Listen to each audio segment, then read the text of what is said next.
నమస్తే, నేను మీ news reporter Madhu. ఈరోజు పూర్ణ మార్కెట్లో 8 ఏళ్ల పాప అర్థాంతరంగా మాయమైంది. మీలో ఎవరికైనా కనిపిస్తే తెచ్చి ఆ తల్లి దుఃఖాన్ని దూరం చేయండి.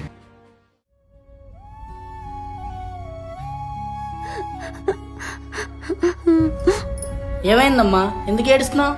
సార్, మార్కెట్లో పళ్ళు కొంటుండగా మా పాప తప్పింది సార్. ఎక్కడమ్మా?